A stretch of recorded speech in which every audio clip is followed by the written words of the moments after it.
the battle for fair access to their island home continues for the residents of Keswick Island, and on Friday I arranged another meeting to help address some of the issues. Keswick Island, 30 kilometres off the coast of Mackay, sits within the Great Barrier Reef Marine Park and is part of the South Cumberland Islands National Park. 20% of the island's leased for tourism and residential development, and in 2019 the Palaszczuk Labor government approved the lease being transferred to foreign-owned company China Bloom. There have been reports of numerous breaches to the lease agreement since then, resulting in some devastating environmental impacts, not only to the island itself but also to the Great Barrier Reef Marine Park. Keswick Island is used as a nesting site for turtles that lay their eggs above the high tide mark between October and January. Despite this, a beach on the island was actually graded in November 2019, tearing up native dunar vegetation and changing the relief of the beach by removing a bank of sand. The change in relief resulted in a turtle nest being inundated with water, destroying the nests.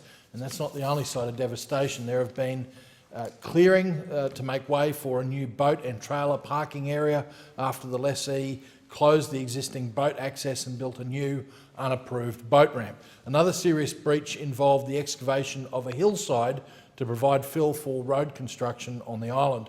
It appears that no approvals were sought, no engineering survey work completed, no sediment controls put in place. On one road, soil and rubbish were pushed between existing rocks to make the road, but much of this was washed straight into the marine park during the next high tide event, and continuous erosion has occurred ever since. As a result, large sediment plumes can be seen in the marine park. There was even cleaning and maintenance work done on a ferry right over the top of the water off the island, no bunding or anything put in place, debris just going into the drink. On Friday last week I arranged for residents and members of the Keswick Island Progress Association to meet with the CEO of GBRMPA and other key staff to discuss their concerns about the actions of China Bloom, particularly around the sediment runoff. The residents showed footage and photos to GBRMPA and myself of corals close to the island completely smothered in the sediment.